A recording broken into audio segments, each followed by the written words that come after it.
Assalamu alaikum everyone. How are you all? Being Muslims, we have entered into the holy and blissful month of Ramadan. I wish that this month may prove blissful not only for Muslim Ummah but for the whole world. And here you are most welcome to this channel, and I am going to present you the 9th modern essay of BA English Literature, The Beauty Industry by Aldous Huxley. The essay is very much important according to exams point of view because almost every year 2 to 3 questions come from this essay. So I have prepared it very consciously. I have splitted this essay into 2 videos. First video that you are watching now is comprised of only the text or like this essay, what is about. Then in the next video you will see text analysis, critical evaluation of the text and important questions. So stay connected and keep watching, and if you are visiting this channel for the first time, subscribe the channel and hit the bell icon.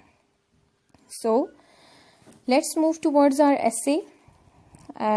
Before moving towards the essay, I would surely like to encourage you to read the text because this is not too much lengthy and it is easy as well. So in this essay we are going to discover what is the essay about, यानी कि major जो है essay का topic क्या है, इसमें thematic concerns कौन से हैं और इसमें क्या बात की गई है. देन जो है हम बात करेंगे critical evaluation of the text, then points to remember, यानी कि कौन कौन से ऐसे पॉइंट्स हैं इम्पॉर्टेंट पॉइंट्स क्रिटिकल एनालिसिस के बाद जिनको आप याद करेंगे या जिनको आप अच्छे तरीके से मेमोराइज करेंगे और अपने आंसर्स में कोट करेंगे. देन जो है we'll talk about on important questions of the text. Obviously अब ये सारा कुछ करने के बाद you will surely want to know कि इसके important questions कौन से हैं एग्जाम्स point of view से, जो आप इसको prepared करेंगे और उसमें करेंगे. ओके, हम स्टार्ट करते हैं अपना essay from the very first paragraph. इसमें राइटर बात करता है कि जो ब्यूटी इंडस्ट्री है, अमेरिकन ब्यूटी इंडस्ट्री, ये मोस्ट फ्लरिशिंग इंडस्ट्री है अमेरिका की, and that is unaffected by any trade crisis. कि अमेरिका में अगर कोई जनरल डिप्रेशन या कोई ट्रेड क्राइसिस चल रहा हो तो ये जो ब्यूटी इंडस्ट्री है ये उससे अनअफेक्टेड यानी गैर मुतासर रहती है, इस पर कोई असर नहीं होता, ये अपनी रूटीन में चलती रहती है. देन जो है वो कहता है ऑफिशियल जो फैक्ट्स एंड फिगर्स हैं, यानी इस पे लोग जितना खर्च करते हैं वो 3 मिलियन पाउंड्स अ वीक है, और इसका जो सालाना बजट खर्च किया जाता है अमेरिका की तरफ से वो इंडिया के रेवेन्यू से डबल है, यानी ट्वाइस है. Still 156 million pounds a year is a tidy sum, rather more than twice the revenue of India if I remember rightly. Like इसे ह्यूमरस वे में और बहुत ही आयरॉनिकल वे में प्रेजेंट करेगा हर बात को. देन जो है वो कंपेयर करता है अमेरिकन ब्यूटी इंडस्ट्री को यूरोपियन ब्यूटी इंडस्ट्री से, कि यूरोपियन जो हैं वो रेफ्रिजरेटर्स और मोटर्स और उनके यहाँ जो गाड़ियों की कीमत है वो ज़्यादा होती है, और उसके मुकाबले में जो एक फेस को कीप अप रखना है या मेक ओवर रखना है उस पर ज़्यादा कीमत आ जाती है इन मशीनों से, तो वहाँ इतना ज़्यादा इस चीज़ का ख्याल नहीं रखा जाता. फिर जो है हम नेक्स्ट पैराग्राफ नेक्स्ट पेज पे जब हम आते हैं तो वहाँ वो बात करता है कि व्हाट इज़ इट ड्यू, कि मेजर रीजंस क्या हैं दिस कल्ट ऑफ ब्यूटी के लिए. तो जो फर्स्ट ऑफ ऑल वो कहता है कि प्रॉस्पेरिटी जो है वो सबसे पहली रीज़न है. A general increase in prosperity, कि लोग जो हैं वो वेल्दी हो गए हैं. I just forgot to mention here the first point, कि पहला जो पॉइंट है reason this cult of beauty का वो है जनरल इंक्रीज इन प्रॉस्पेरिटी, कि लोग बहुत ज़्यादा खुशहाल हो गए हैं, अमीर हो गए हैं, वेल्दी हो गए हैं, तो अब उन्होंने अपने ऊपर ध्यान ज़्यादा देना शुरू कर दिया है. देन वो बात करता है कि लोगों की जो स्टैंडर्ड्स और डेफिनेशन ऑफ ब्यूटी है ये भी चेंज हो चुकी है. अब जो लोगों का मयार है और लोगों का जो तरजीहात है खूबसूरती के बारे में वो बदल चुकी हैं. पहले शायद कैरेक्टर और मोरालिटी को इम्पोर्टेंट समझा जाता था, जबकि अब जो फिज़िकल फीचर्स हैं और फिज़िकल अपीयरेंस है उसको ज़्यादा इम्पोर्टेंस दी जाती है. देन वो थर्ड पॉइंट पे कहता है कि जो feminine privilege of being attractive है, कि जो नस्वानियत है और औरतों को जो खूबसूरत लगना एक राइट समझती हैं औरतें कि हमें खूबसूरत लगना है, ये हमारा प्रिविलेज है, हमारा ये राइट है।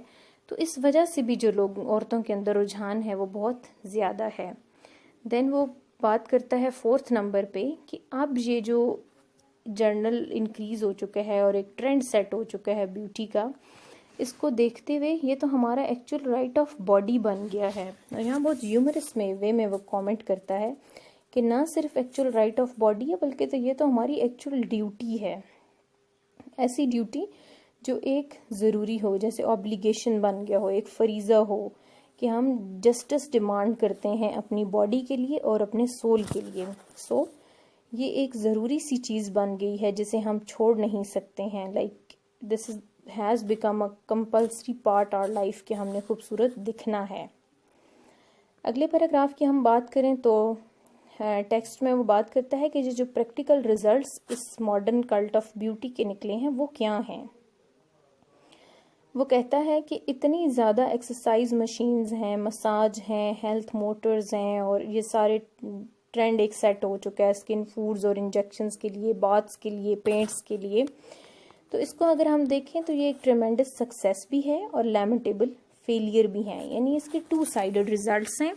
हम ना तो एक साइड को लेके दूसरी को इग्नोर कर सकते हैं, ना दूसरी को एक्सेप्ट करके फर्स्ट वन को इग्नोर कर सकते हैं। ये डिपेंड करता है देखने वाले पे कि वो उसे कैसे ट्रेमेंडस सक्सेस देखता है। देन वो कहता है कि सक्सेस कैसे है, कामयाबी कैसे है कि ये लोग बहुत खूबसूरत हो रहे हैं और इस तरह करके। तो वो कहता है कि it is a success in so far as more women retain their youthful appearance to a greater age than in the past.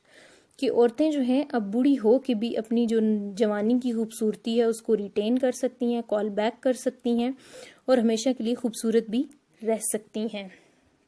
सो दूसरी वो कहता है कि इससे खूबसूरती तो वो रिटेन करती हैं, लेकिन सेकेंडली अगलीनेस बहुत ज़्यादा बढ़ गई है, बदसूरती बहुत ज़्यादा बढ़ गई है और एक ट्रेंड सेट हो चुका है स्किन फूड्स के लिए, इंजेक्शंस के लिए, बाथ्स के लिए, पेंट्स के लिए और तरह तरह की मशीन्स और बॉडी को खूबसूरत बनाने के लिए तरह तरह के पैराफिन वैक्स, फेशियल, सर्जरीज और मड बाथ्स और आर्टिफिशियल शेडो। तो ये आर्टिफिशियलिटी बहुत ज़्यादा आ गई है।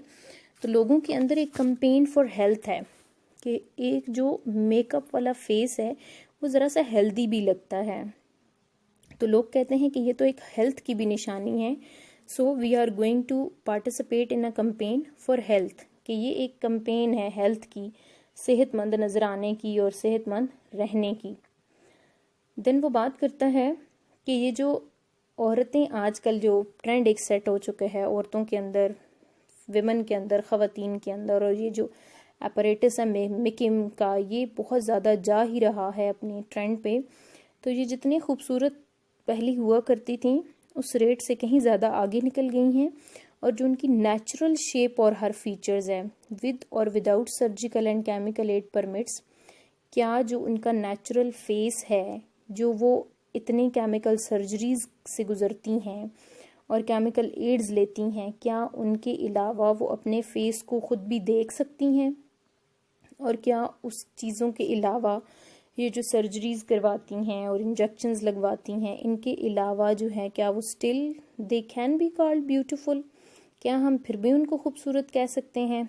तो वो आंसर देता है खुद ही आगे से कि the answer is emphatically no, कि नहीं, क्योंकि जो ब्यूटी के क्राइटेरिया और जो सोसाइटी और एडवर्टिजमेंट्स और सोशल स्टैंडर्ड्स ने जो ब्यूटी का क्राइटेरिया सेट कर दिया है वो एक्चुअल में यही तो सेट कर दिया है